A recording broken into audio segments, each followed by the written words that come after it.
Hey everybody, Nathan Rich here again. Today I want to talk to you about Mike Pompeo and his very strange clean network speech.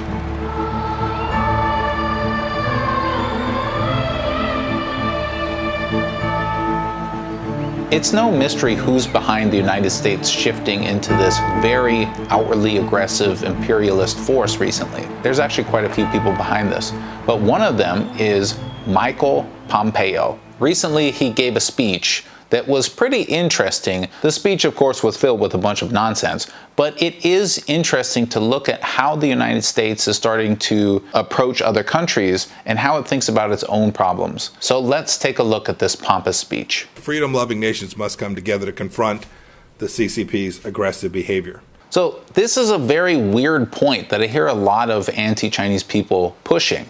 Oh, China's very aggressive. And this is very bizarre to hear coming from Americans because while the United States is in multiple wars simultaneously, today China is in 0 wars.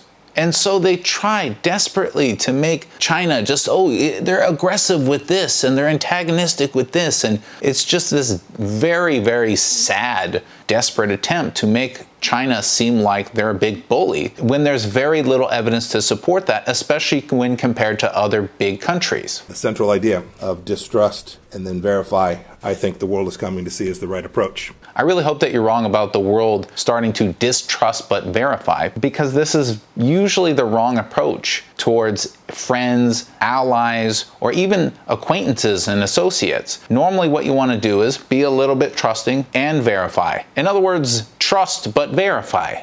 I rather thought we had figured that out about 50 years ago, but what do I know? We are working in this administration, the Trump administration, hard to protect Americans from those threats. And this part I completely agree with. It is the job of each individual government to protect themselves, the citizens, their country, all that stuff. So I'm totally with you. So then he goes through this rather bizarrely named Clean Network program. Clean Carrier. We're working to ensure that untrusted Chinese telecom companies don't provide international telecommunication services between the United States and foreign destinations. Oh, so we're going to subsidize so that America can underbid or at least be competitive with these bids? That sounds pretty smart, actually. Urging the FCC to revoke and terminate the authorizations of China Telecom and 3 other companies providing services to and from the United States. Wait. You're not going to get into a bidding war. You're just going to literally remove the licenses of your competition? I mean, this is just the state taking over the market. This is a pillar of certain forms of socialism. I mean, you do realize that, right? I mean, you're taking away this whole free market concept and you're moving towards a government-controlled market. That's okay. That's a perfectly valid theory of operations, but it's not normally what Republicans are into. I mean, you do want bigger government. Is that what you're saying? And this type of direct action is very, very aggressive. I mean, you're talking about everyone else being aggressive. This is extremely aggressive. Just going in and saying, oh, you cannot service our country anymore for no reason. You haven't broken any laws. You're cut off. Don't you think that's a little aggressive? I mean, okay, I guess not. Clean Store. We want to see untrusted Chinese apps removed from U.S. app stores. With parent companies based in China, apps like TikTok, WeChat, and others are significant threats to personal data of American citizens, not to mention tools for CCP content censorship. Yes, significant threats. Let me try to explain this to you. If you can't think of anyone who's been negatively affected by something, and you can't think of anyone who might end up being negatively affected by something, it's not a significant threat. I mean, that's kind of the definition. And this is the most painful stretch since Dalsum and Street Fighter. You're going to stand there and say that you're going to ban apps because they censor their users? Is that what you're telling us? So that means either you're going to start banning 100% of all communications apps in all of America, all the world in fact, or you're going to force American apps to stop censoring their users, right? So you're coming for Twitter and Facebook and LinkedIn and YouTube and Google and all these other companies, right? Because they censor the hell out of their users. So they're next, right? Clean apps. We're working to prevent Huawei and other untrusted vendors from pre-installing or making available for download the most popular U.S. apps. We don't want companies to be complicit in Huawei's human rights abuses. If you've seen my other videos, then you know by now that Huawei is just another company. And if you want to convince me of otherwise, I'm going to need to see evidence of whatever you want to convince me of. Sorry. And if you still don't know that this entire anti-Huawei push by America has nothing to do with what they're talking about and everything to do with tech supremacy, then you should watch my video about Mr. Barr and his insane speech about Huawei. But here's the thing. Forget about all that. It's not the responsibility of companies what governments do with materials made by companies. So, for example, while the United States has been killing hundreds of thousands of Muslims in what some people have called a genocide in the Middle East, we can't say that GE is responsible for that genocide. Or the CCP's surveillance apparatus. And here you just prey on the dumb people that will watch this who are somehow still completely unaware that the United States has the largest espionage apparatus in the entire world by far.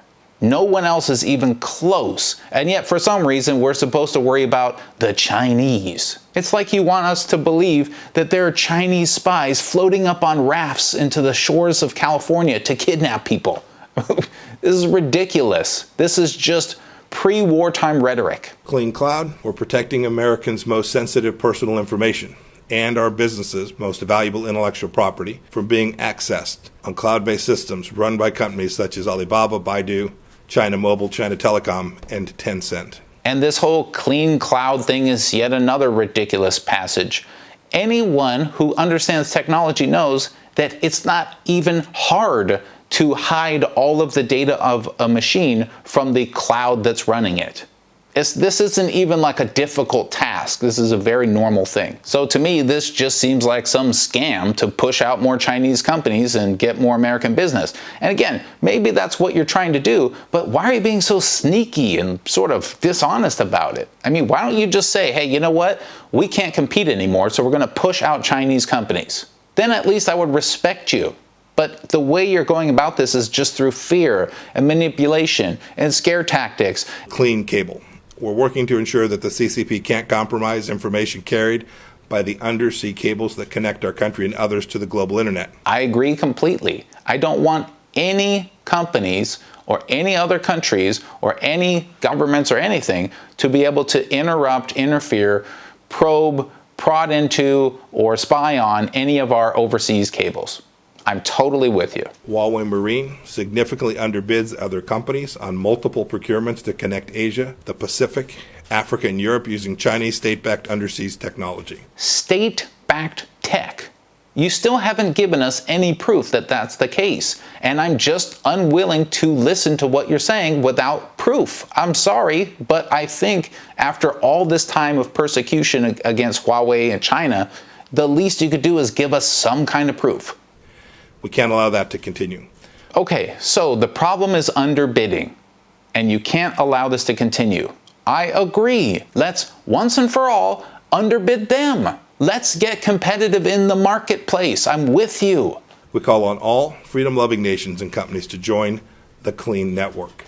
Wait, you're just talking about pressuring other countries to also ban Huawei? You're not talking about making America competitive?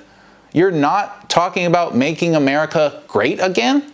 You're just talking about pushing other countries away.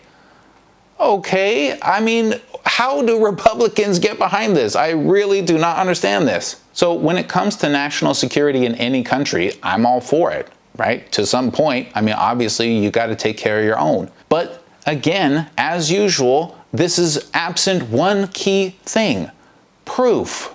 It's just a bunch of, we're going to do this because they're bad, but we don't have any proof, and just trust us, they're bad, and we can't compete with them, so they're out. This, to me, seems like a very strange form of socialism that the Republicans are pushing for in America. I don't know if he's trying to get the right wing in America to push towards socialism or if he's doing it accidentally, but as far as I can see, that's what they're doing. Making their own strange version of the American project, mixing more and more with socialism. What do you guys think about all this? Am I just crazy here, or is all this clean network, clean this, clean my room, and clean my foot, is this all just crazy talk? Anyway, till next time, thanks everybody. 谢谢。